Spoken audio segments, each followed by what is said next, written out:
ফাহমিদুল ইসলাম ইতালির চতুর্থ বিভাগের একজন প্লেয়ার এবং তিনি ইতালি থেকে বাংলাদেশে এসেছেন বলে যে তাকে বাংলাদেশের ফুটবল জাতীয় দলের সুযোগ দিতে হবে এর কোনো মানে নেই। কারণ ফাহমিদুলকে দিয়ে অলরেডি বাংলাদেশের কোচ হাভিয়ার কাবরেরা অনেকভাবেই পরীক্ষা করে দেখিয়েছেন, লেফট উইঙ্গার বা লেফট মিডে খেলিয়ে দেখেছেন যে তিনি তার আসলে প্রত্যাশা পূরণ করতে পারেনি এবং অন্যদিকে তার বয়স মাত্র 18। আর এই কারণেই তিনি বাংলাদেশ জাতীয় দল থেকে বাদ পড়লেন।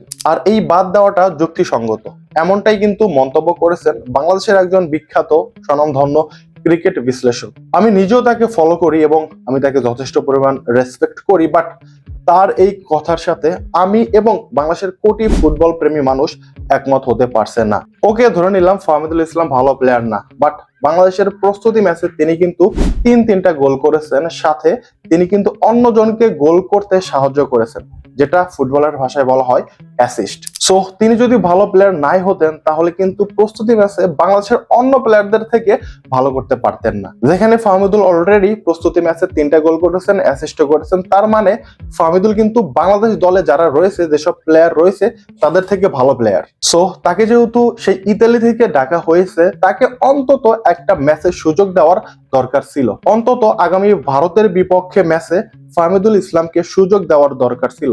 তখন যদি সে ভারতের বিপক্ষে ভালো না খেলতো, দেন আমরা কিন্তু তার এই বিদায়টা সহজে মেনে নিতে পারতাম। বাট তিনি বাংলাদেশ দলে যোগ দিয়েছেন, প্র্যাকটিস ম্যাচে ভালো খেলেছেন, তারপরেও শুধুমাত্র তার বয়সের কারণ দেখিয়ে বাদ দেওয়াটা খুবই অযৌক্তিক এবং এটা কোনোভাবেই কিন্তু মেনে নেওয়ার মতো না। আর এটা বুঝতে যে আমাদের রকেট সায়েন্স বুঝতে হবে তাও কিন্তু না।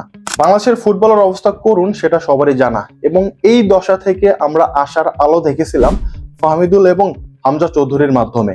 অন্যদিকে তারা যদি সুযোগ পেত তাহলে হামজা চৌধুরীকেও বাদ দিয়ে দিত, এমনই কিন্তু মন্তব্য করেছিলেন বাংলাদেশের একজন তারকা ফুটবলার এবং বর্তমান মোহামেডান দলের কোচ।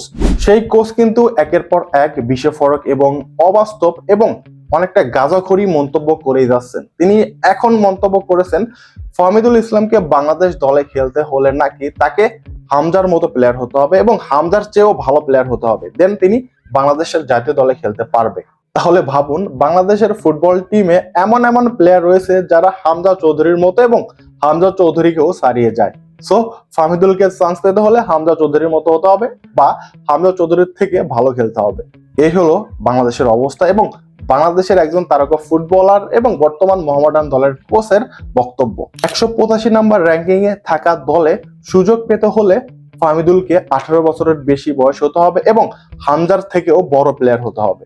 এই হলো আমাদের বাংলাদেশের ফুটবলের পরিস্থিতি। সো পরিশেষে বলতে চাই, ফাহমিদুল ইসলামকে বাদ দেওয়ার অবশ্যই যৌক্তিক কোনো কারণ আমাদেরকে দেখাতে হবে এবং তাকে অন্তত ভারতের বিপক্ষে ম্যাচে সুযোগ দেওয়ার দরকার ছিল। আর তখন যদি ফাহমিদুল খারাপ খেলতেন হয়তোবা তারপরে আমরা তাকে বাদ দিতে পারতাম, দেন এতটা আন্দোলন বা এতটা কথা হতো না এই বিষয়টি নিয়ে।